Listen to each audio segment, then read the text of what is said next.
Hi everyone, welcome back to my channel. Thank you for your continuous support. Thank you for the clicks, thank you for the likes. And if you're yet to subscribe to my channel, please feel free and support me by subscribing. Thank you for coming back. Last time we were looking at abuse in the church, so we're still going to continue about abuse in the church. And thank you for your comment, thank you for your questions, and thank you for your suggestions as well. One thing I'd like to clarify before we carry on is the abuse we're looking at today is relating to the church. I have always been in the church. I have never been in any kind of religion or place, so I'm only able to talk and comment or give my suggestions about the church. So thank you for those that have suggested otherwise to me, but I can only stay on what I have a bit of insight on, to be truthful to what I'm saying. One thing I'd like to talk about is in relating to the last topic, emotional abuse. Sometimes we bring culture into the church.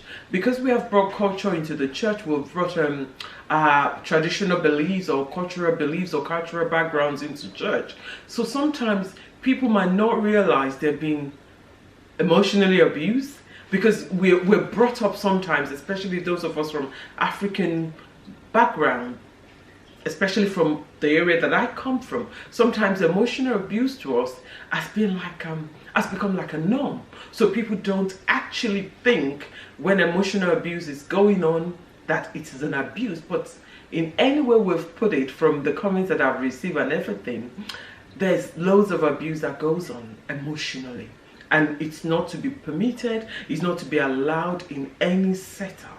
And also, if you're somebody that practices emotional abuse on others, what I would suggest is it's about time to cop it. And if you're somebody that's been emotionally abused by others, but because of our background, because of the way we've been brought up to be obedient, to be respectful, and also culture sometimes doubles into our religious belief, because we have that religious belief to respect, to obey, to be submissive. We sometimes find that people are being abused, but we don't see it as abuse. But in any way, anybody that practices abuse should really look at themselves and think, what about if somebody else is doing that to me? Because an abuser most of the time know they're abusing people. And people that are being abused that don't know they're being abused, my prayer is that the Lord will help you and help everyone that is in that position, rather than being demoralized or becoming a problem to yourself, that you will see that this is an abuser is perpetrating on you, and the Lord will give you the strength to reject it. Proverbs 10:11 says, the mouth of the righteous is a well of life. Mark that, the mouth of the righteous is the well of life. But violence covers the mouth of the wicked. This is what we're talking about when we talk about emotional abuse. It is violence. Normally, you don't have to smack me, you don't have to lay hands on me, you don't have to touch me, you don't have to physically touch me.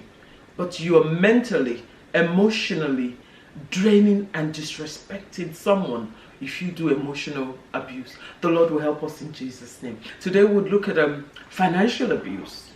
I know most people have actually messaged me and say, you're talking about emotional abuse, but financial abuse is more in the church. I understand what you're saying, and I'm not saying I'm agreeing or disagreeing, but I'm saying there's loads of abuse in the church. So as one abuse is not acceptable, so is the other abuse not acceptable. So today we're going to look at financial abuse. What is financial abuse? Most of the time in churches, which is what we're talking about here today, or what I'm looking at, there's a subtle way that financial abuse takes place. Sometimes even you'll be surprised, the people that are actually practicing financial abuse, they don't realize they're practicing financial abuse themselves. And that sometimes the people that are getting themselves used or financially abused, they don't realize they're getting financially abused themselves, because like I said in the first video, culture and sometimes religious belief get us to somewhere sometimes that we don't realize we're being abused.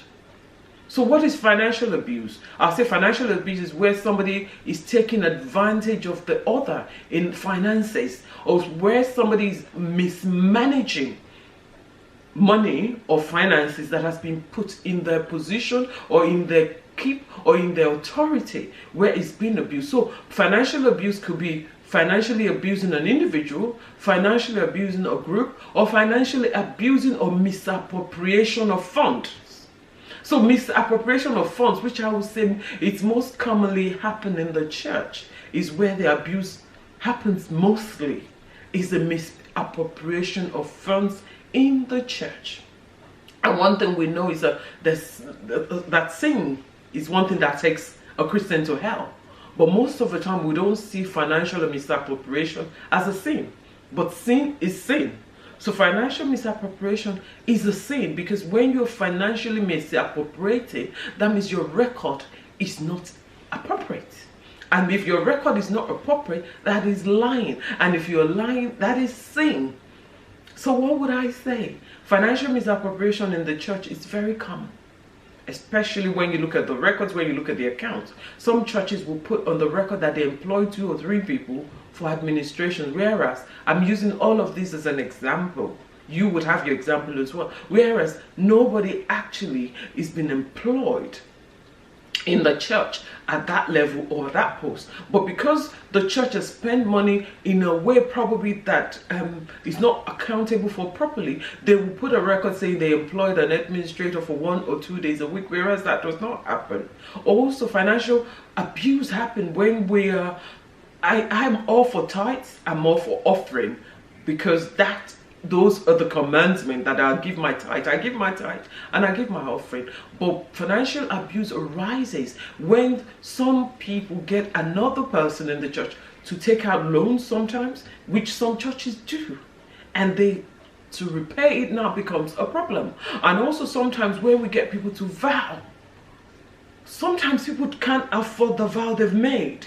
And because of that, they are straining themselves to pay the vow. Some people will literally ignore the vow they've made, which is a sin as well. So if you're doing that, you are also lying. Don't promise what you cannot give. And also, if you're a church or a leader that is coercing, that is practicing witchcraft, because sometimes we practice witchcraft without knowing we're doing so. Because we kind of cajole people, we kind of subtly push people into going into financial agreement or payment that they cannot afford. And if we do that in the church, that is financial abuse. And as I've said, financial mismanagement is a terrible thing in the church. A church, in my own suggestion and my own opinion, should practice an open book account. When a church or a leader practices an open book account, it shows everybody what their money is being spent on, what the money is being used for. So the accountability actually help to rule out. I'm not saying maybe 100%, because sometimes if you've put the wrong thing in the book, like I've said, nobody's employed, but you put in the book that people are employed. But when an open book account is practiced, then people can see what their money is being used for. People can know there's no financial misappropriation. And also when people give, you would encourage them to give more. You will encourage the taxpayer to pay, because they can say, this is what my money is being used for. I'm not saying people shouldn't pay their tithe, because I pay my tithe. I believe in tithing. I believe in offering. I believe in giving. But what I'm saying is, if the churches will start doing an appropriate financial management and financial openness, open book accounting, maybe then people have an understanding of financial control in the church. And also, no leader should actually coerce, cajole, or whatever system used, which I call witchcraft, to make people get into financial arrangement they can't afford. This is why some people don't come to church anymore. This is why some people see the church as a place of abuse in financial things. What can I say to us? But let's practice openness. Let's practice financial honesty in any level or any post that we might be in. Romans 2:21 says what? I'll read from my Bible. Romans 2:21. Romans 2:21 says, you therefore who teach another, do you not teach yourself? You who preach that a man should not steal, do you steal? You who preach that a man should not steal, do you steal? Stealing is not only when you go out and carry a gun and shoot somebody, or you get a knife and shoot or knife somebody to get what they hold, or snatch some purse on the street. Stealing is still financial misappropriation. So if you're a leader, if you're in a church, or if you're in any level of leadership, or you operate any organization, church-wise or ministry-wise, and you are using financial misappropriation as a cover-up, I would say rethink about it. And say, because we teach, Christians will say, do not steal.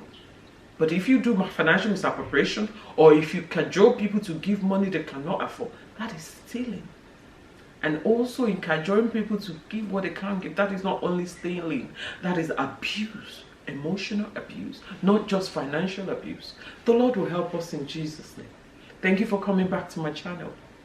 But I challenge you, I challenge myself to be financially stable, not only stable, to be financially honest, and to be financially clean and open, so that the Lord will use this to encourage people that might have been discouraged in the issue of finances concerning the church, to bring them back to us, so that none of us will be guilty of turning people away from Christ. May the Lord help us in Jesus' name. Thank you for coming back to my channel. I appreciate you. Feel free to leave your comment and suggestions. And God bless you. Thank you and bye-bye.